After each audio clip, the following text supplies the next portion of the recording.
Hello hello hello मेरे प्यारे प्यारे बच्चे, कैसे हो तुम सब? फाइनली यस यस यस, आप सबका नंदन अभिनंदन, बहुत बहुत बहुत ज्यादा स्वागत है आज के हम last second last part of chapter. Yes, आज है हमारा पार्ट 8, जैसा देख सकते हो, part 8 of the chapter number 2, that is method of inquiry.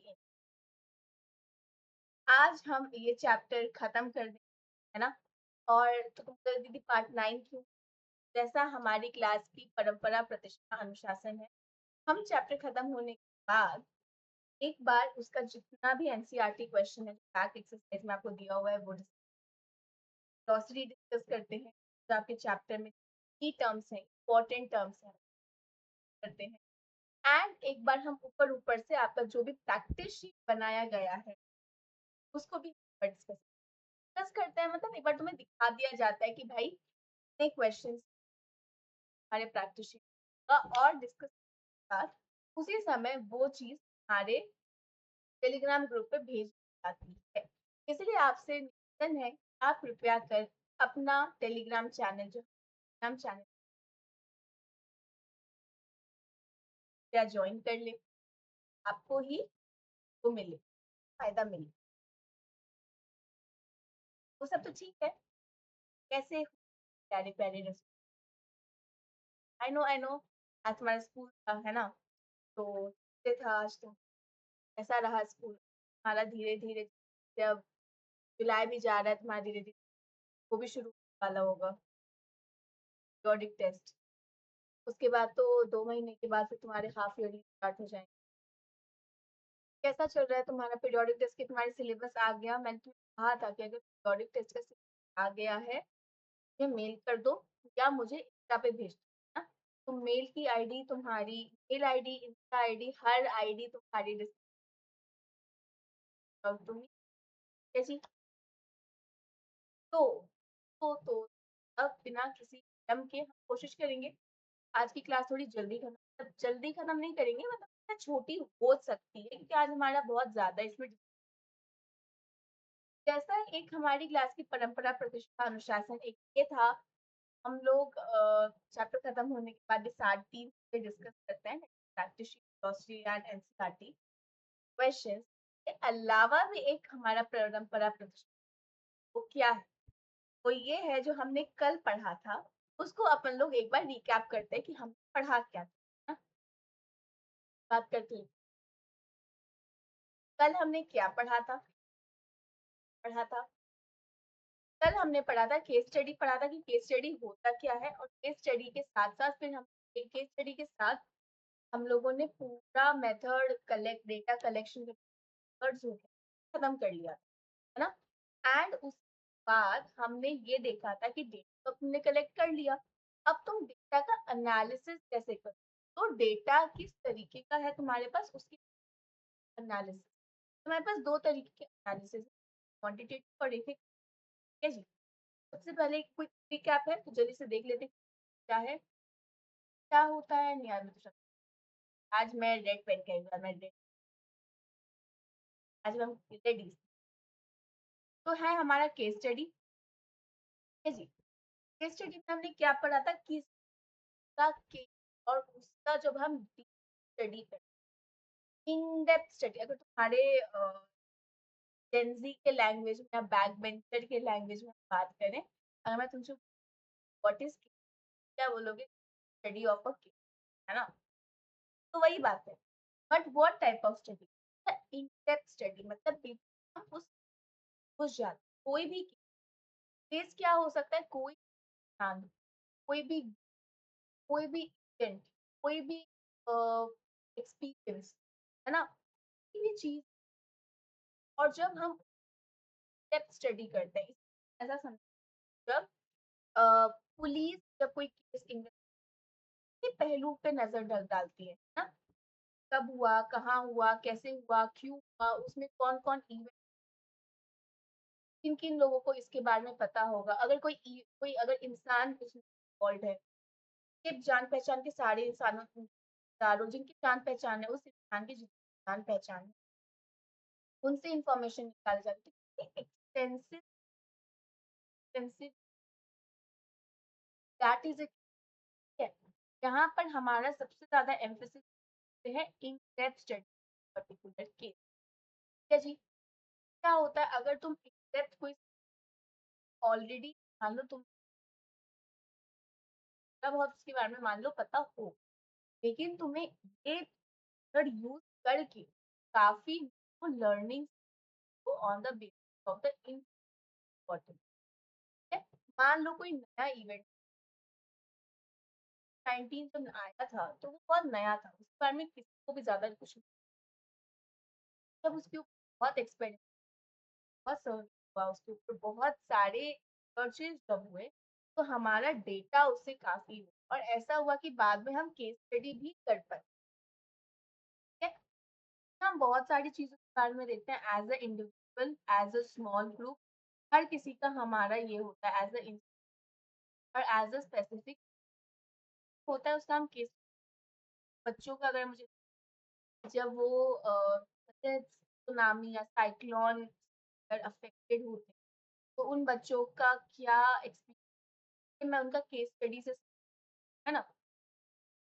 Study के क्या आता है, अनोखा होता है, यूनिक होता है और काफ़ी इन्फॉर्मेशन मतलब क्या पैसा नहीं, रिच मतलब रिच इन्फॉर्मेशन, ज़्यादा इन्फॉर्मेशन, वैल्यूएबल इन्फॉर्मेशन है कि वो हमारा परफेक्ट डेटा बनता है ना? परफेक्ट हमारे पास एक अमाउंट ऑफ डेटा निकल के आता है और केस स्टडी क्या तुम को केस कैसे तुम करते हो? केस स्टडी करने के तरीके वर्ड होता है, रिव्यू करना, ऑब्जर्वेशन करना, साइकोलॉजिकल टेस्टिंग, केस स्टडी के लिए डेटा मिलेगा। मतलब मेथड के अंदर और method, case study already method है और उसको करने की कुछ सब मेथड। ठीक है जी? अब अ, ये जो है पर्टिकुलरली हम केस स्टडी के इंसान की या किसी जो आशाएँ हैं, डर है, एक्सपीरियंसेस है, कुछ समझ सकते हैं। हम उस इंसान को समझने की है ना? मेथड्स ये मेथड ऑल्दो बहुत ज़्यादा टाइम कंज्यूमिंग से हम बहुत ज़्यादा एक्सटेंसिव पढ़ने में बच के रहना। ठीक है? Case study is like a very मतलब अ कंप्लीट होलिस्टिक बेसिस पे इसका ये होलिस्टिक है जी। अब ये the valuable research tool Freud ने अपने प्रैक्टिस था, ट्रेनिंग में प्रैक्टिस जो था उन्होंने काफ़ी इस्तेमाल किया था, अभी तुम्हारे सीनियर्स कल यही है। इसके अलावा पियाजे जो कॉग्निटिव डेवलपमेंट तुम इसके बारे में भी कॉग्निटिव डेवलपमेंट है, अभी पढ़ोगे 3rd चैप्टर। तो वहाँ पे उन्होंने अपने बच्चों पर ऑब्जर्वेशन की तो मतलब केस स्टडी समथिंग का मतलब एक पैटर्न समझ सकते हो आपको इन लग रहा है दीदी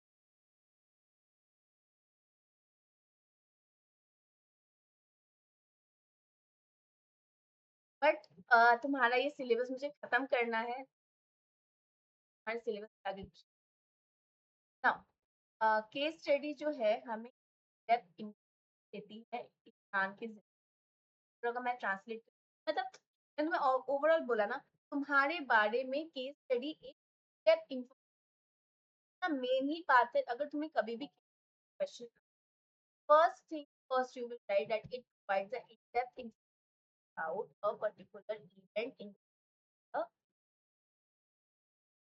अब इसमें प्रॉब्लम क्या है? प्रॉब्लम ये है कि ये बहुत एक्सटेंसिव और बहुत प्रॉब्लम ये नहीं बहुत एक्सटेंसिव और इंटेंसिव इसका एडवांटेज है बहुत अच्छा अमाउंट ऑफ हमें डेटा देता है एक्सटेंसिव इन डेप्थ हम बहुत सारे मेथड्स के सब्सटैंशिएट लाइक उन सबको लिंक करते हैं उन सब कनेक्शन बना के समझ वो प्रॉब्लम नहीं है प्रॉब्लम ये है कि काफी ज्यादा टाइम कंज्यूम और दूसरा ये केस है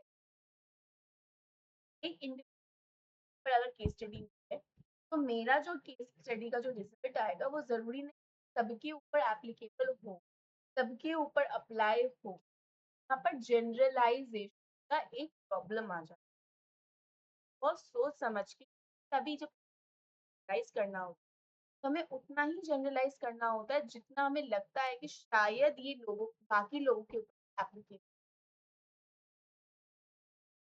तो उसके हिसाब से we have to do. And in तो है हम और बहुत सारे लोग मिल के करते हैं। एक इंसान लॉट ऑफ टाइम कर तो लेगा, बहुत समय लगेगा उसको करने के लिए एज़ मतलब थोड़ा-सा हेल्प करने के लिए, तो बहुत सारे अदर लोगों का भी इस्तेमाल करते हैं और इसीलिए डेटा कलेक्शन और बहुत ज़्यादा अ, ध्यान से करना पड़ता है। जैसा बोला कि बहुत सारे डेटाज़ को हमें लिंक करना पड़ता है, जिससे हमें जैसे होता है ना कड़ी बनाना होता है। जब तुम पुलिस का केस देखते हो, का एक कड़ी बनाते हैं कि हाँ, ये हुआ उसके बाद ये ऐसा हो सकता है, तो उसको एक लिंक यहाँ पे भी डिस्कस हमारा आ जाता है analysis of data.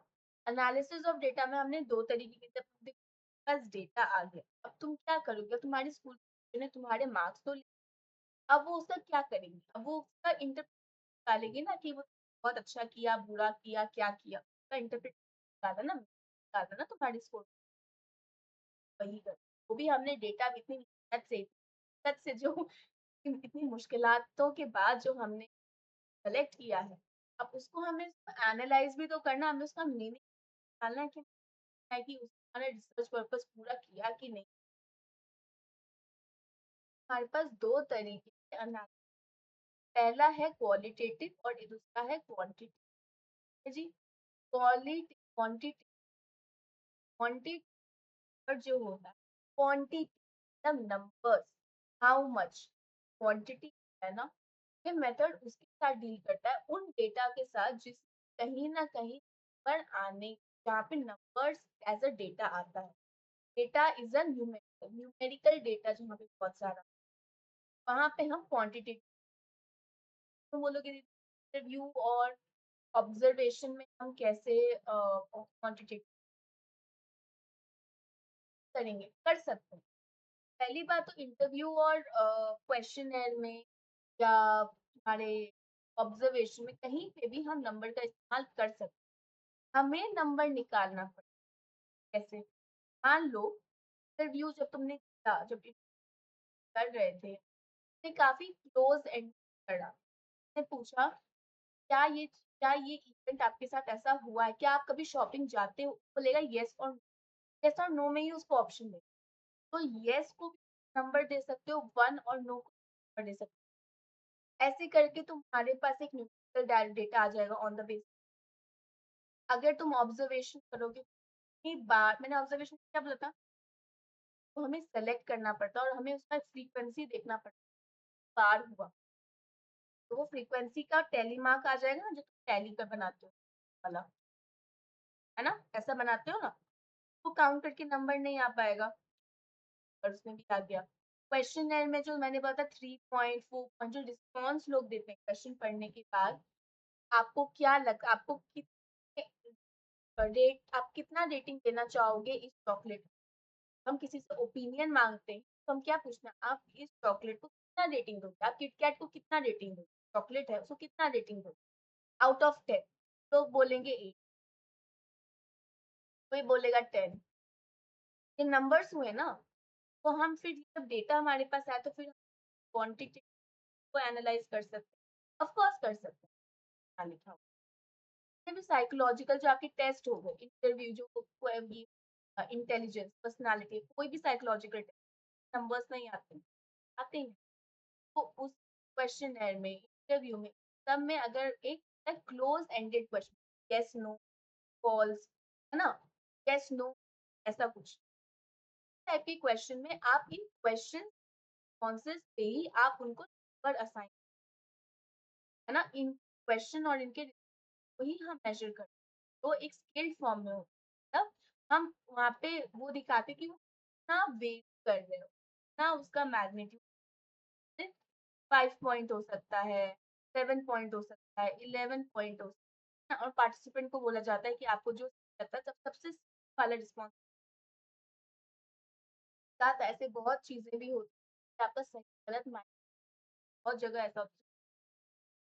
Psychological test, वहाँ पे तुम्हारा इंटेलिजेंस टेस्ट, उसमें तुम्हारा यस नो गलत का बहुत ज्यादा, 4 ऑप्शन में सब सही।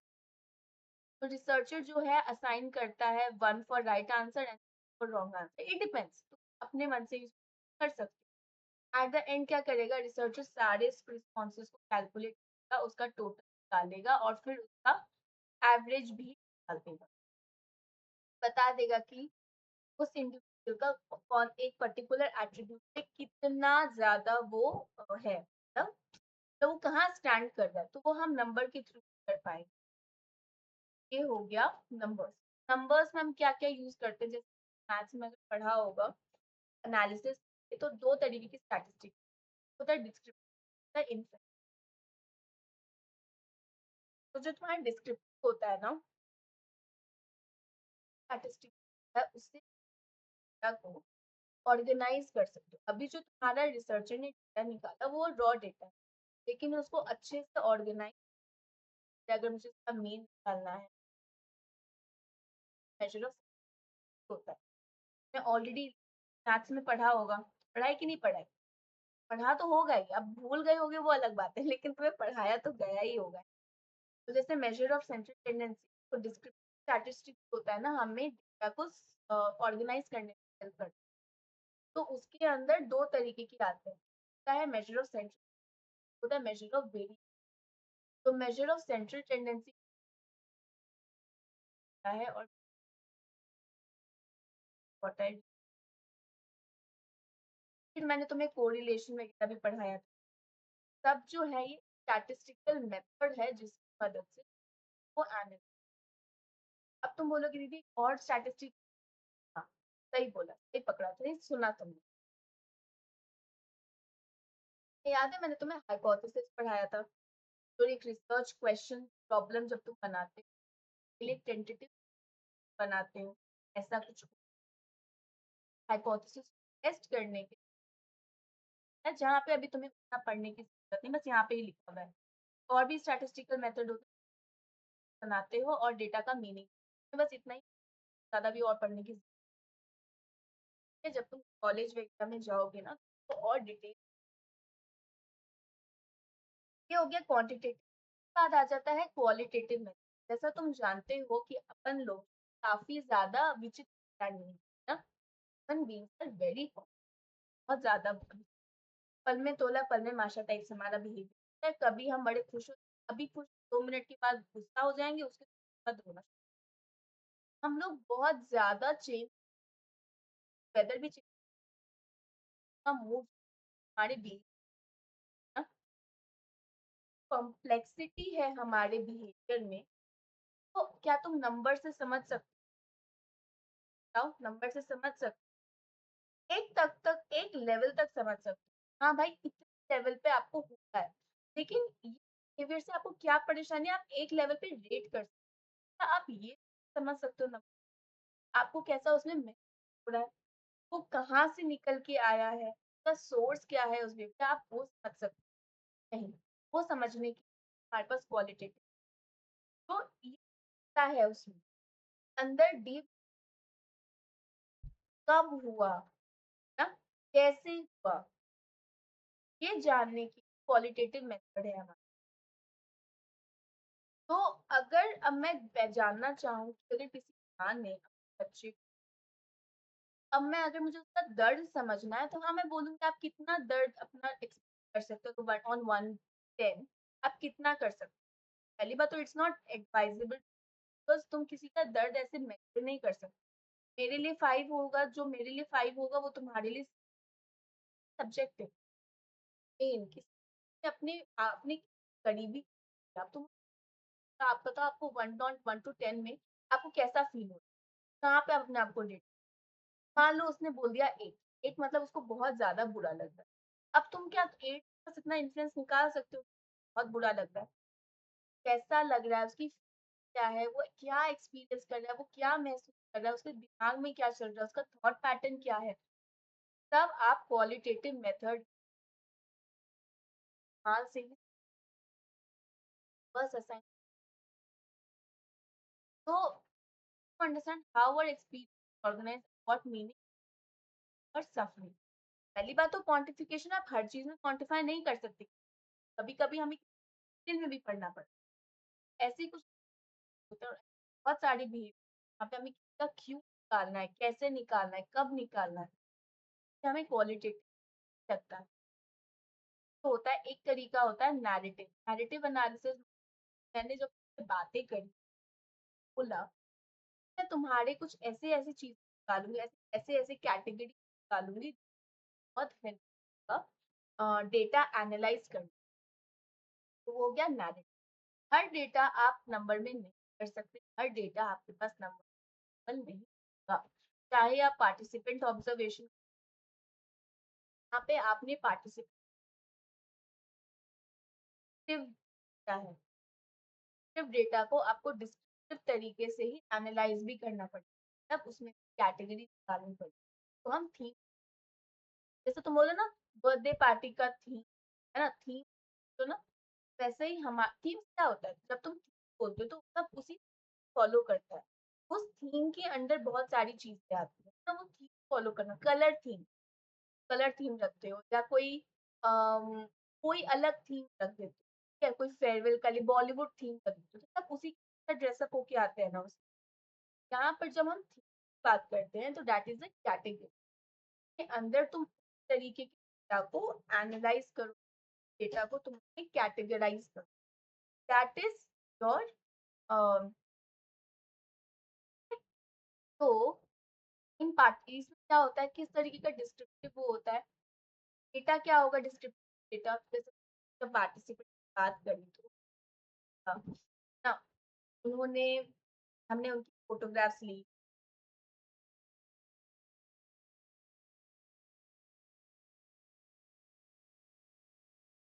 फोटोग्राफ ली, तो हमने किया उसका रिस्पॉन्स लिख लिया, वीडियो मतलब को निकाला, तो तब जो चीज हमारा एक डेटा है, तो हमें ऐसा लगता है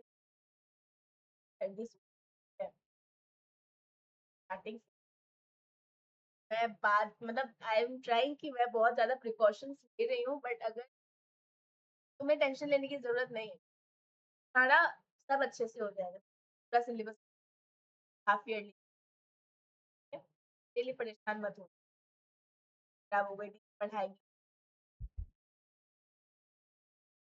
तो हाँ, ओके ओके ओके ओके चलो ठीक है।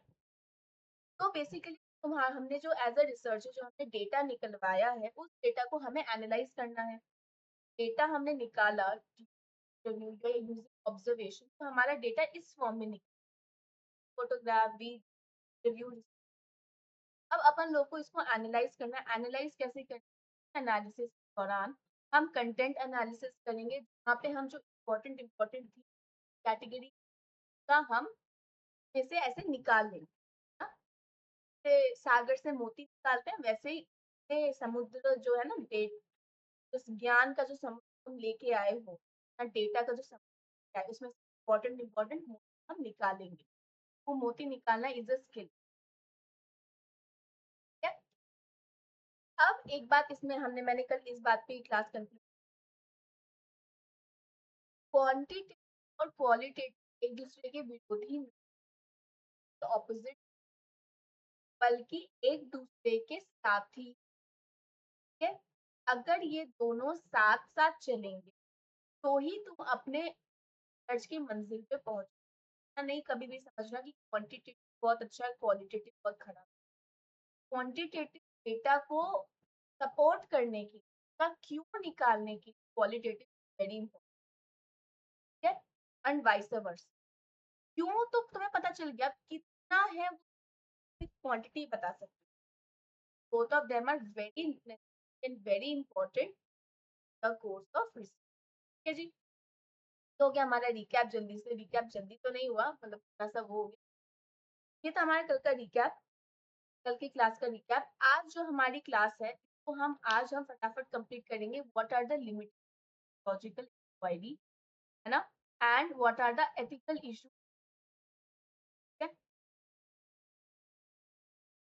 ओके। ना किसी विषम के कहते 1 मिनट में बस आधा मिनट में बता अपन लोग।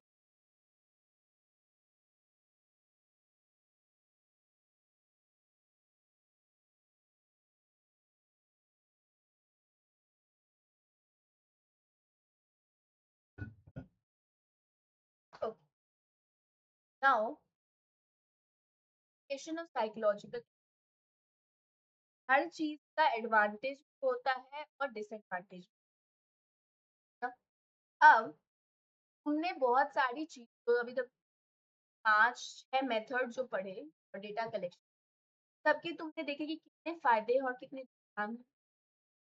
इसी तरीके से तो हमारा साइकोलॉजिकल रिसर्च है या इंक्वायरी है, उसके ना कुछ प्रॉब्लम हो, साइकोलॉजिकल मेजरमेंट जो हम करते हैं नुकसान होते हैं, उसके साथ भी कुछ मसले होते हैं, तो तुम्हें समझना जरूर। सबसे पहला आता है लैक ऑफ ट्रू जीरो। मतलब ट्रू जीरो पॉइंट का मतलब क्या? देखो, लैक ऑफ ट्रू मतलब तुम्हारे मैथ्स में मतलब जीरो होता है। जीरो मतलब शून्य, कोई उसकी वैल्यू नहीं है ना। वो अलग बात है कि आगे जब वन लग जाता है तो वो शून्य की भी वैल्यू, जो कि एक वैल्यू बन के वो 10 हो जाता है। लेकिन lack of true zero point का मतलब रिसर्च, साइकोलॉजिकल रिसर्च, अगर हमारे पास कोई डेटा है, अगर हमारे पास ऐसे जाता है तो कोई एट्रीब्यूट, फॉर एग्जांपल इंटेलिजेंस, अगर उस पर हमारे पास जीरो का डेटा किसी स्थान है, तो हमारे पास जब डेटा आता है तो उसमें लिखा होता है जीरो, का मतलब है कि उस स्थान में इंटेलिजेंस, तो मतलब तुम क्या समझोगे वो है ही नहीं, नहीं है उस ना एग्जिस्ट करती। लेकिन साइकोलॉजी दो तरीके की, एक होता है आर्बिट्री जीरो, एक होता है रिलेटिव, है ना। जो आर्बिट्री जो होता है वो जीरो होता है लेकिन उसका जीरो होता नहीं है, होता है बट होता नहीं है, वो वाला फंक्शन। जब लिखा जीरो है लेकिन उसका मान्यता जीरो नहीं, तो मतलब ये नहीं, बिल्कुल ही नहीं, वो है लेकिन दिखाने की है कि वो बस जीरो। जैसे हमारा जो साइंस वगैरह होता है या मैथ्स होता है, वहां पे कोई भी चीज बात होती है, अगर हम किसी को करते हैं, ये देखो ये क्वेश्चन है, मेजरमेंट का लिमिट, लॉजिकल मेजरमेंट का लिमिट, बात समझो। जैसे तुम्हारे साइंस में कहीं पे भी हम कोई भी चीज, हम जीरो बात करते हैं, है ना। अब जब हम बच्चे का वेट करते हैं तो हम जीरो से उसकी बात करते हैं। ऐसा तो नहीं है कि बच्चे का वेट जीरो है तो उसका मतलब उसके अंदर कोई वेट, तो वेट है ना। हाँ, लेकिन शुरुआत कहाँ से होती है? जब हम किसी का हाइट देखते हैं, ऐसा तो नहीं का हाइट जीरो ही होता है, हाइट तो होता है ना किसी का। वैसे ही तरीके से कभी भी हम टेबल का मेजर, किसी का भी मेजर, हम जीरो से शुरू करते हैं, जीरो से शुरू करते हैं, जहां तक वो जाके रुकता है वहां तक उसका मेजरमेंट।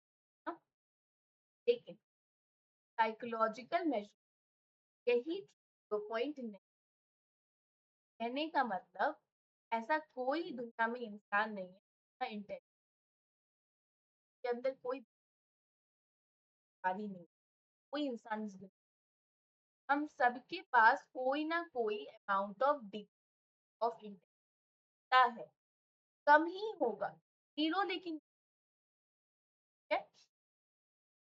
इसमें साइकोलॉजिस्ट क्या कहते हैं, वो आर्बिट्रेली एक एक पॉइंट को जीरो पॉइंट डिसाइड कर लेते हैं और वहां से वो आगे बढ़ते हैं। प्रॉपर जीरो नहीं मानते हैं, हम एक पॉइंट मान लेते हैं, अच्छा यहाँ से, और एज अ रिजल्ट क्या होता है, जो कोर्स हमें साइकोलॉजिकल स्टडी में मिलता है वो हमेशा एब्सोल्यूट नेचर नहीं होता, वो रिलेटिव वैल्यू होती है। अब एब्सोल्यूट और वैल्यू, एब्सोल्यूट और रिलेटिव, एब्सोल्यूट मतलब जीरो, मतलब zero। ये चीज हमारे यहाँ नहीं होती। रिलेटिव, रिलेटिव का मतलब क्या हुआ, हाँ तो जीरो ही हुआ है बट उसका मतलब जीरो नहीं हुआ। ऐसा मान लो कुछ स्टडीज रिसर्चेस होती है, यहाँ पे हम रैंकिंग करते हैं, रैंक ऑर्डर होता है, रैंक ऑर्डर के बेसिस पे हमारे स्कोर्स निकल। फॉर एग्जाम्पल जब तुम्हारी टीचर्स तुम्हारे मार्क्स को देखती हैं, तो रैंक कर देती है ना, ये फर्स्ट रैंक का बच्चा, ये सेकंड रैंक का बच्चा, ऐसे ऑर्डर में डालती है ना। अब क्या होता है इस टाइप के असेसमेंट प्रॉब्लम, क्या होता है पहले और दूसरे रैंक होल्डर के उतना डिफरेंस नहीं हो सकता है जितना थर्ड और फोर्थ के बीच आ रहा है। The difference between the first and second rank holder will not be the same as the difference third rank। मान लो पहले जो पहला जो बच्चा है, मान लो 20 मार्क्स का पेपर, एक को 19 आ गया, दूसरे को 17 आ गया, आया। अब तुम देख लो 1 और 3, first rank 19, second rank 7, third rank, पहले और दूसरे रैंक में कितना डिफरेंस? तो और तीसरे कितना है? 1, अलग है। लेकिन जब हम एब्सोल्यूट बात करते हैं, हम एक पैटर्न, हमारा एक सेम लेवल हम डिमांड करते हैं। आउट ऑफ 50 मान लो किसी फर्स्ट रैंक होल्डर है, उसका 48 टेस्ट है और थर्ड, जैसा देख सकते हो जो डिफरेंस है पहले और दूसरे रैंक होल्डर का, वो ना सेम नहीं, ना सेकंड और थर्ड होल्डर के बीच का, मतलब ये ऑफ साइकोलॉजिकल मेजर। पर हम यहाँ पे इतना जीरो का हमारा यहाँ पे चोचला ही नहीं है, हमारा सिंपल सा कॉन्सेप्ट, हम इतना जीरो पे यहाँ पे फोकस ही नहीं। बड़े क्लास में जाओगे ना, यहाँ पे मेजरमेंट के लेवल्स होते हैं, नॉमिनल, ऑर्डिनल, इंटरवल, रेशियो में जो मतलब जीरो, ये वाला जो है इंटरवल डेटा है, और ये तो और ऑर्डिनल, तो ऑर्डिनल इंटरवल को भी नहीं।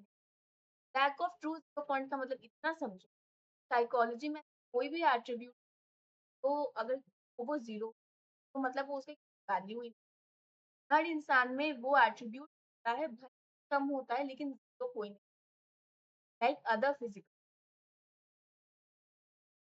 तो ये relative nature of psychological tools, nature of psychological, यहाँ पर आ जाता है बात ऑफ सब्जेक्ट, सॉर्ट ऑफ आ जाता है रिलेटिव नेचर साइकोलॉजिकल का मतलब साइकोलॉजिकल टेस्ट डेवलप किए, डेवलप हो चुके, उसको किसी एक पर्टिकुलर कॉन्टेक्स्ट, सराउंडिंग, एनवायरनमेंट को बनाया है। साइकोलॉजिकल टूल अभी तक हमारे बन चुके हैं, टेस्ट अभी तक बन चुके हैं कॉन्टेक्स्ट में, एक पर्टिकुलर कॉन्टेक्स्ट। फॉर एग्जाम्पल अगर कोई टेस्ट अर्बन बच्चे, जो शहर के बच्चे बनाया, तो क्या वो टेस्ट तुम गांव के बच्चों को अप्लाई कर सकते? कॉन्टेक्स्ट में वो टेस्ट, और test develop for urban student content item that demand familiarity with stimuli available in the urban setting like multi-story building, airplane, metro rail. Such test is not suitable for the children in tribal area who would more be easy items that describe their. Similarly, a test developed in the Western country will not be applicable in the Indian country and vice versa. Okay? Such tests needed to be properly modified and adapted to the characteristics of the context. Example है relation बनाना है, relation of psychology, surrounding text या environment को बनाया जाए। नई बात, अब मान लो तुमने एक तुमने एक केक बनाया, बहुत अच्छा सा चॉकलेट, मैंने इसलिए बोला कि मुझे का मन कर रहा है, तो जो मुझे खाने का मन, और मैं खाने का एग्जांपल दूँ, ठीक है। मान लो तुमने एक केक बनाया, अब तुमने केक बनाया, मान लो अपने दोस्त को दे दिया, जो यहाँ पे कभी केक वगैरह कुछ आता ही नहीं, केक वगैरह उसने कभी क्या वो केक खाएगा? पसंद से खाएगा। क्यों? केक तुमने खाया या तुमने बनाया, तुमने जो बनाया है तुमने ऑलरेडी अपने कॉन्टेक्स्ट, अपने सराउंडिंग एनवायरनमेंट को तुम खा चुके हो, तुम्हारे घर में ये रोज केक बनाना खाना लाना चलता है, तो अपने दोस्त को दी। या तुम्हारा दोस्त केक वगैरह कभी खाता ही नहीं, कभी जिंदगी में खाया ही ना हो ना, घर में ना बनता हो ना आता हो ना उसने खाया हो, तुम्हें क्या लगता है वो पसंद से खाएगा? नहीं। यही बात होती है साइकोलॉजिकल टूल में। साइकोलॉजिकल पर मैंने अर्बन शहर के बच्चों पे बनाया, शहर के बच्चों का सोच के मैंने वो टेस्ट वहाँ के डेट कर पाए। शहर में क्या क्या चीजें, मॉल है, रेस्टोरेंट है, फिर तुम्हारे मेट्रो है, कुछ है वहां पे। अब मैंने उनके लिए टेस्ट बनाया, क्या तुम यही टेस्ट गांव के बच्चों, क्या जो जंगल में बच्चे रह रहे ट्राइबल्स हैं, क्या तुम उन पर आज वो है डाल सकते हो, ट्राई कर पाओगे? क्यों नहीं कर पाओगे? नहीं कर पाओगे, क्यों नहीं कर पाओगे? क्योंकि उन्होंने ये सब चीजें देखी ही नहीं है, वो चीज वो लोग इन सब चीजों से रिलेशन ही नहीं है उनका। आ रही है बात? लेकिन अगर अब मैं ट्राइबल वालों पे एक ऐसा टेस्ट बनाओ जिसके ही सराउंडिंग के बारे में, पेड़ पौधे जानवर सबके बारे में, तो वो टेस्ट वो उस टेस्ट पे अच्छा परफॉर्म करेंगे। हाँ। क्या यही टेस्ट अगर मैं अर्बन बच्चों पे, क्या वो ये कर पाएंगे? वो उस कॉन्टेक्स्ट में नहीं। पहली बात। दूसरी बात, जो वेस्टर्न कल्चर्स हैं, वेस्टर्न कंट्रीज, वहाँ पे जितने टेस्ट बने हैं वो वेस्टर्न कॉन्टेक्स्ट को लेकिन अगर तुम उसको क्या ले आओ, क्या तुम इंडिया में वो खा बना में तुम क्या अप्लाई कर लोगे? सिंपल सी बात रखते हैं, ईस्ट कंट्रीज, चाइनीज, इंडिया आ गया ना, वहां पे जो नूडल्स वगैरह बनता था वो ऑथेंटिक नूडल्स तुम क्या इंडिया में खा पाओगे? कभी सोच के देखो, खा पाओगे? नहीं। हमने क्या किया, उसको अपने टेस्ट के अनुसार उसमें मिर्च मसाला उसको चाइनीज में, एक्चुअल चाइनीज नहीं। एक्चुअल चाइनीज तुम शायद खा भी नहीं पाओगे बिकॉज इतना ब्लैंड होता है, उसका टेस्ट इतना अच्छा नहीं। बट क्या तुम खाया? नहीं खाया। वो उनका कल्चर है, उनके कल्चर की जब इंडिया है तो तुमने क्या किया, तुमने उसमें अपना मिर्च मसाला लगा के देसी चाइनीज बना क्या ना। यही साइकोलॉजिकल टेस्ट है। वेस्टर्न कंट्रीज के भी टेस्ट है, उस टेस्ट को तुम क्या जब वो आया या में तो वो एप्लीकेबल होगा नहीं। अब वहां का जो इंटेलिजेंस टेस्ट है, मान लो वहां पे बच्चों पे जो हुआ एडोलेसेंट पे हुआ, तब वहां के एडोलेसेंट और हमारे यहाँ के एडोलेसेंट नहीं का बिल्कुल अलग है, आकाश जमीन का फर्क है दोनों में, ठीक है? वहां के एडोलेसेंट टेस्ट उन्होंने डेवलप किया, तो इंडिया के एडोलेसेंट पे वो कर सकते नहीं करोगे तो क्या करोगे, वहां के टेस्ट को हमारे इंडिया में एप्लीकेबल और टेस्ट करने के लिए यहाँ पे अपने बच्चों पे उसको टेस्ट कर सके, अपने हिसाब से मॉडिफाई करूंगी, अपना मिर्च मसाला मतलब मिर्च मसाला क्या, अपना रिसर्च अपनी नॉलेज अपना हर कुछ डाल दूँ टेस्ट बना ये तड़का लग जाए उसी टेस्ट। यही है रिलेटेड साइकिल। कहने का मतलब तुम्हारा context plays a very important role in the development test, ठीक है? तो जिस कॉन्टेक्स्ट में टेस्ट बना है वो उसी कॉन्टेक्स्ट में एप्लीकेशन, तो वो उस कॉन्टेक्स्ट से बाहर निकलता है तो उस टेस्ट का पूरा मॉडिफिकेशन होता है। पहला हुआ lack of true zero point, दूसरा हुआ रिलेटिव नेचर, है सब्जेक्टिव इंटरप्रिटेशन ऑफ क्वालिटेटिव। तो अभी हमने ऊपर क्वालिटेटिव डेटा पढ़ा जो इंटर ऑब्जर्वेशन के आता है, और उसमें जो तुम डेटा लेते हो वो नोट्स में फैंसी वगैरह में, मैं ऐसा नहीं लगता अगर मैं चीज को ऑब्जर्व कर रही हूँ तो मेरे अपने शायद बायसेस मतलब मेरा अपना वो इस बीच में आ जाएगा कि मैं ऐसे, मेरा थिंक मेरा एक्सपीरियंस सब कुछ वो उस अकॉर्डिंग एंड इंटरप्रिटेशन में नहीं आ जाएगा, आएगा ना, ठीक है ना, सब्जेक्टिव। मैंने कोडिंग वगैरह कर ली, मैंने डेटा ले लिया, अब जब मैं उसका मीनिंग निकालू तो क्या उसने मेरे मेरा कॉन्टेक्स्ट मेरे बायसेस, बायसेस मतलब मेरा जो प्रेफरेंस सब, क्या वो सब उसको करेगा डेटा को, तो डेटा का अर्थ का अनर्थ नहीं जाएगा, होगा ना।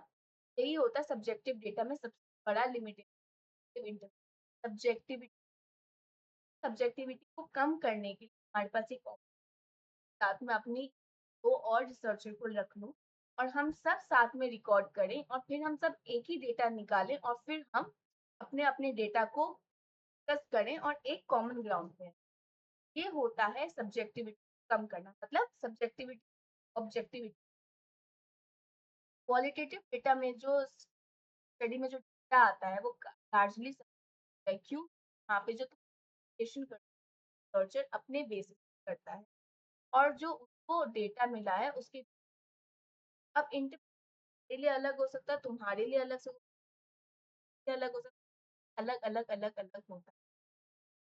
क्या सजेस्ट किया जाता है क्वालिटेटिव, तो जब हम वर्क करते हैं, जब हम रिकॉर्डिंग वगैरह कुछ भी करते हैं, कोई भी काम करते हैं, तो हमें एक और इन्वेस्टिगेटर होता है जो लास्ट में जाके सब अपनी करे और एक फाइनल कंसेंट एक कॉमन ग्राउंड पे आए फॉर गिविंग अ मीनिंग। इससे क्या होगा? हम लोग एक मीनिंग मेकिंग हमारी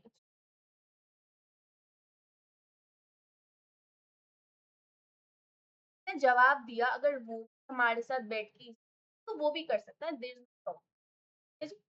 तो ये था हमारा लिमिटेशन ऑफ साइकोलॉजिकल इनपुट। नया 3 बेसिक सा था, तो ऊपर तुम क्वेश्चन एक्सपेक्ट कर सकते हो, ऐसा बहुत आता नहीं है बट तुम हाँ का क्वेश्चन से एक्सपेक्ट, बहुत इम्पोर्टेंट, बहुत ज्यादा वैसे। अब जो लास्ट पार्ट है इस चैप्टर का ये है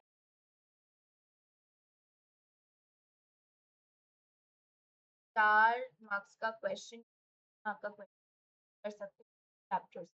और एथिकल इश्यूज बहुत इम्पोर्टेंट, हमारे ethical concern research as a researcher, as a investigator में फॉलो करने पड़ेंगे। क्यों? क्योंकि तुम किसी इंसान के साथ डील कर, तुम्हें कुछ एथिक्स में फॉलो करनी, वो सोचो तुम्हें साइकोलॉजिकल रिसर्च ह्यूमन से as a researcher you are follow certain models while conducting your study। क्या है ये एथिक्स? बहुत सिंपल। पहला, तुम्हें इंसान को रिस्पेक्ट करना, इंसान जो जैसे है उसको रिस्पेक्ट करना, इंसान को तुम जज नहीं करोगे, इंसान के डेटा जब डेटा आ रहे हैं पर अपने कोई एक्सपेरिमेंट कोई जजमेंट दोगे, तुम जो रिसर्च जो तुम्हारा वो है रिस्पोंडेंट है उसको कोई जोर जबरदस्ती नहीं करोगे कि नहीं पार्ट बनना ही पड़ेगा, वो उसकी वॉलेंटरी पार्टिसिपेट, अगर वो चाहे तो पार्ट स्टडी के से भी निकल के जा सकता है और तुम उसको कोई उफ करोगे, ठीक है? बाद तुम उसकी परमिशन लोगे, परमिशन का मतलब तुम वो हर एक चीज फ्रॉम स्टार्टिंग टू एंड हर कुछ बताओगे, तुम क्या करना है, तुम वो रिसर्च उस इंसान को क्या कुछ करना है, वो हर चीज के बारे में बताओ, उसका अधिकार है। वो डेटा तुम्हें दे रहा है अपने बारे में तुम्हें वो अपने तक रखना है, तब कॉन्फिडेंस, सीक्रेट, हर चीज तुम अपने दोस्तों का सीक्रेट रखते हो ना, तुम बोलते हो ना अरे यार तुम बस मुझे, बाहर नहीं जाएगा, वो अलग बात है कि लीक हो जाता है डेटा, यहाँ पे तुम डेटा लीक करोगे और जैसे ही तुम्हारी स्टडी हो जाएगी, जब तुम्हारा रिसर्च हो जाएगा, फिर उसका रिजल्ट भी उनके साथ शेयर करना, उनका हक बनता है ये जानने का कि जो भी तुमने लिया उसका रिजल्ट क्या रहा, तो जानना उनका फर्ज है, उनका हक है। क्या प्रिंसिपल है? पहले तुम्हें उस इंसान की प्राइवेसी का आदर करना होगा, रिस्पेक्ट करना होगा और ये भी रिस्पेक्ट करना होगा कि उनको इस स्टडी में पार्टिसिपेट करना है या नहीं। इस स्टडी के माध्यम से वो कुछ करना चाहिए, ऐसा नहीं है कि वो स्टडी में तो आए थे अच्छे-अच्छे मूड, लेकिन जब वापस गए तो वो इतने उनका खराब मूड था, वो इतना परेशान हो गए, इतना डिस्टर्ब हो गए, वो सबसे पहला वो जिस कंडीशन में आए थे उस कंडीशन या उससे बेहतर कंडीशन में भेजना है और इस फायदा होना चाहिए। पार्टिसिपेंट को किसी तरीके की नुकसान से हमें बचाना है, चाहे फिजिकल हार्म हो या हार्म हो, और उनको सारे रिसर्च बेनिफिट के बारे में भी बताना हमारा कर्तव्य। ये जो एथिकल इशू तो ये है, पहला वॉलंटरी पार्टिसिपेट कहने का मतलब ये, वो इंसान तुम्हारे स्टडी पार्ट ले रहा है, चाहे कि उसको पार्ट उसमें लेना है या नहीं। अगर वो चाहे तो सर्च से भी उठ के भी डेटा देने के दौरान भी वो करके जा सकता है। और तो मैंने क्या बोला, तुम उस पे हल्का सा भी उफ नहीं करोगे, उस पे कोई तुम पेनल्टी नहीं लगाओगे। और principal that the person on want to conduct the study have the choice to decide whether to participate or not to participate। उसको कोई जोर जबरदस्ती, अरे यार प्लीज करना, बस एक ही है, बस मुझे एक response. Participants have the freedom to decide about their participation without any or excessive and the freedom to withdraw from the without penalty।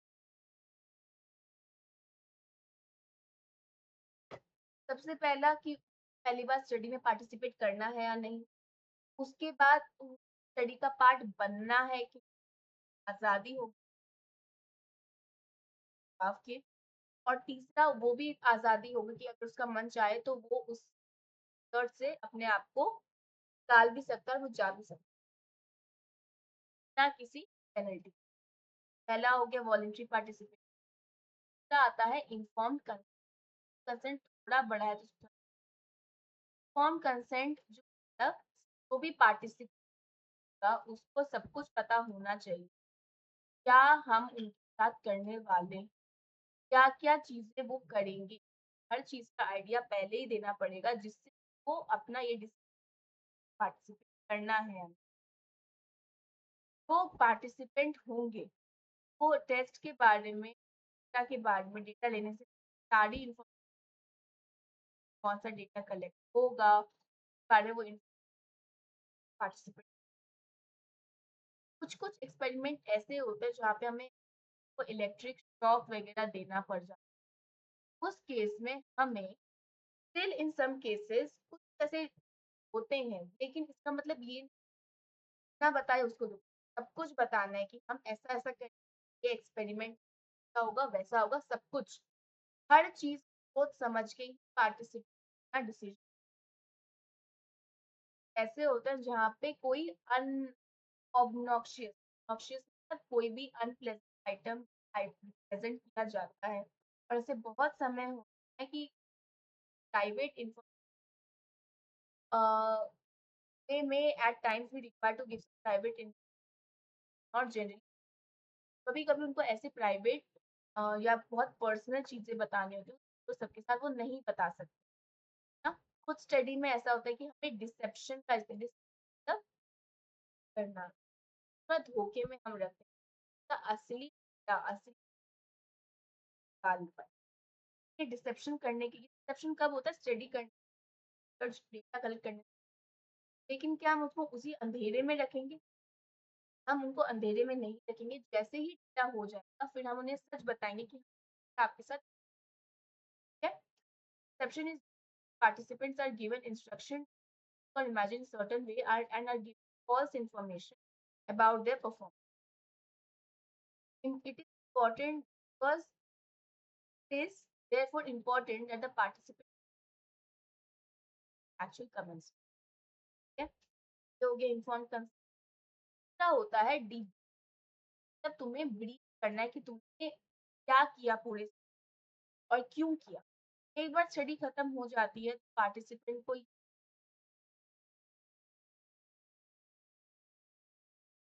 Starting complete, और ये ज्यादा इम्पोर्टेंट तब होता है जब आपने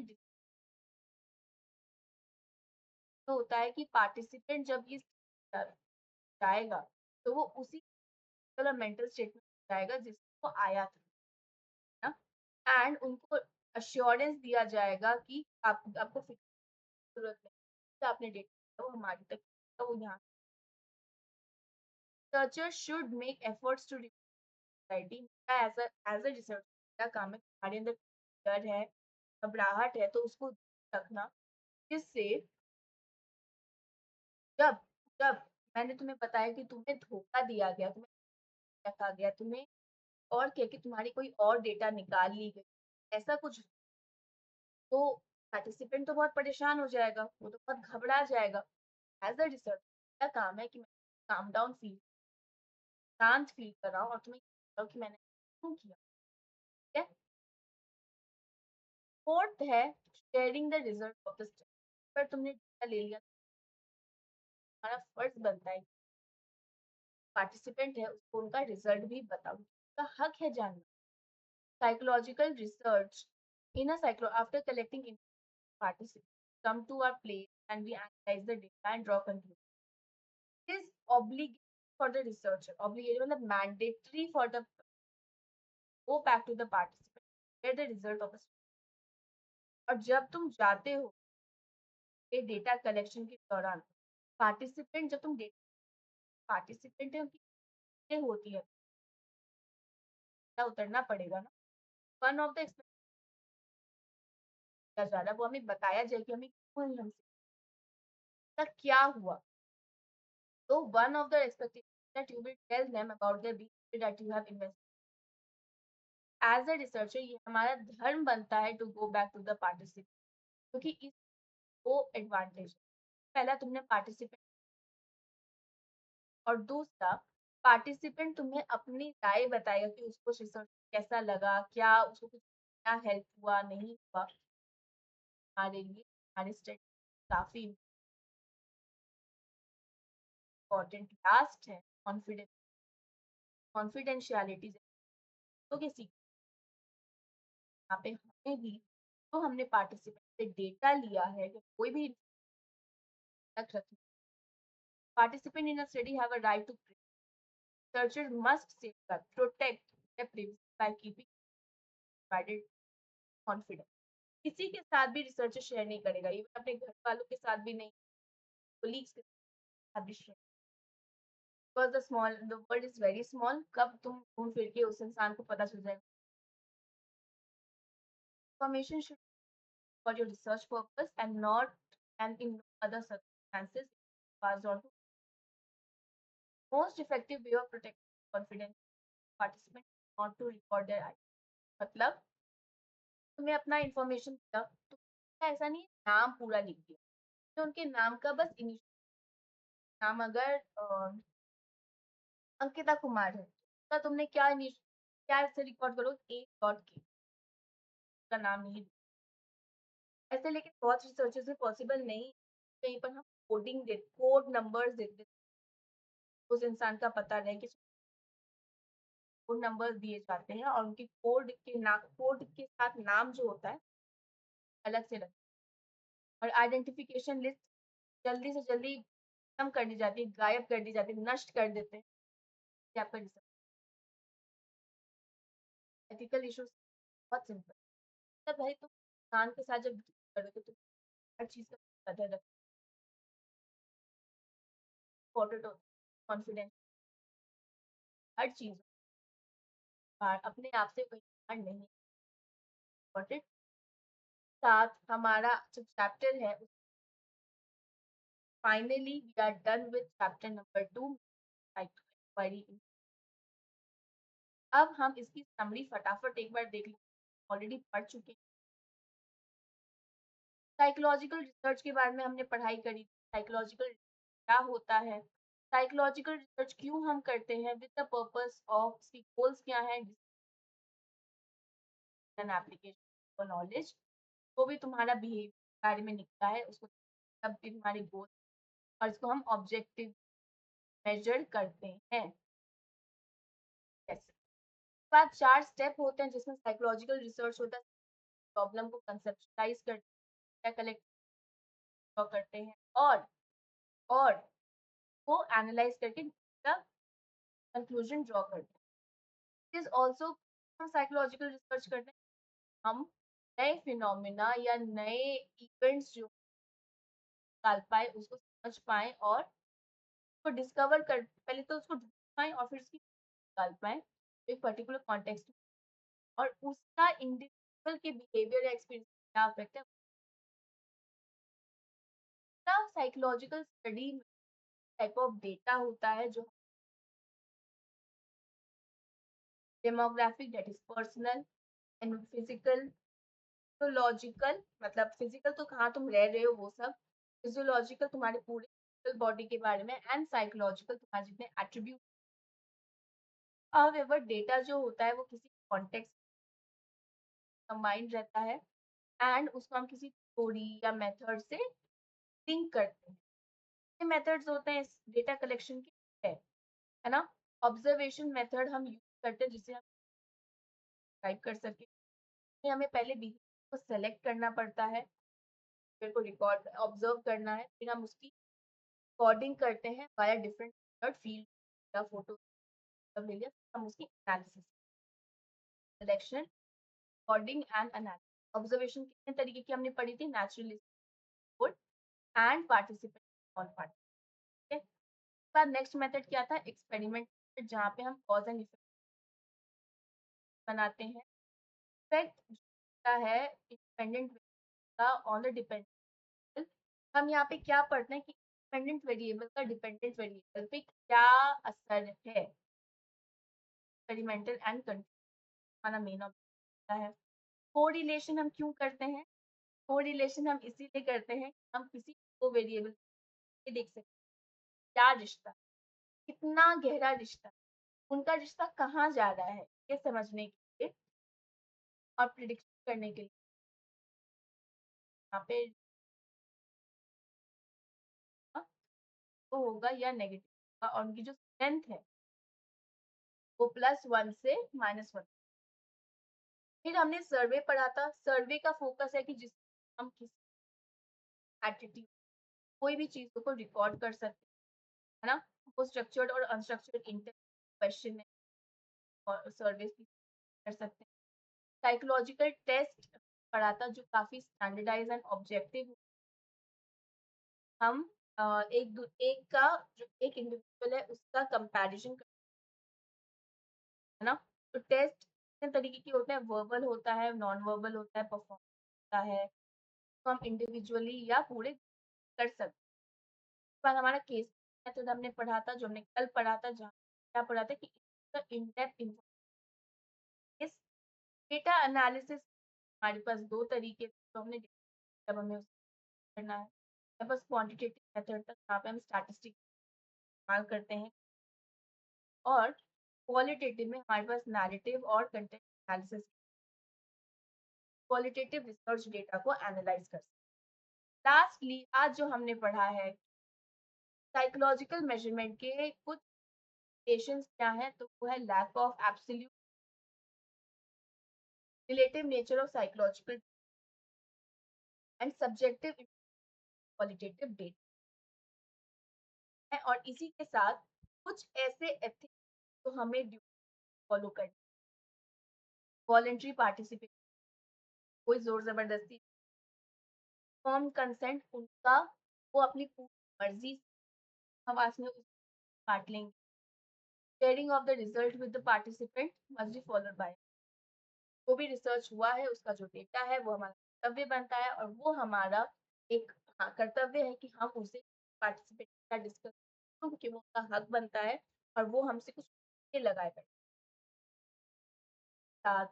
We are done with chapter number method of inquiry insight। कैसा लगा, कैसा रहा, क्या मजा आया पढ़ने में, वही किया तुमने, लग रहा होगा दीदी ऑलरेडी बता बिल्कुल, but I am trying and I will try again and again. मैं तुम्हारा कोई भी अब सिलेबस और डिले कर चुकी हूँ, अब और डिले, तो मेरे बारे में ज़्यादा टेंशन लेने की जरूरत नहीं है, आई विल बी, बट तुम्हारी पढ़ाई होना बहुत जरूरी है। तो इसी के साथ we are done with this chapter and कल यहाँ ये हमने फाइनली ये चैप्टर कर लिया। ओके, कल हम जो इस चैप्टर का टर्म्स है, स्टैटिक क्वेश्चन है, प्रैक्टिस पर हम उसका ओवर कर लेंगे, ठीक है जी। और उसके बाद हम परसों से हम शुरू करेंगे आपका थर्ड चैप्टर, ह्यूमन डेवलपमेंट। तुम्हारा बाय अगस्त में तुम्हारा पूरा हाफ ईयरली का सिलेबस ओवरऑल में शायद खत्म। ओके, तो इसी के साथ आज की क्लास की समाप्ति। See you tomorrow in the last class for this chapter that is of inquiry in psychology. Till then अपना बहुत बहुत बहुत सारा ध्यान रखें ना, अच्छा खाएं, अच्छा ना, अच्छा पिए, हाइड्रेट रखो, अपने आप को हाइड्रेटेड रखो, अपना ध्यान रखो, ज्यादा प्लीज अभी बाहर का कुछ मत खाओ बिकॉज मौसम चेंज हो रहा है तो तुम बीमार भी पड़ सकते, वायरल वगैरह हो जाए, ध्यान रखना। और आई होप तुम और तुम्हारी पूरी फैमिली सुरक्षित है ना। So see you tomorrow with the last part of this chapter, method of inquiry. Till then, take care. Tata. Bye.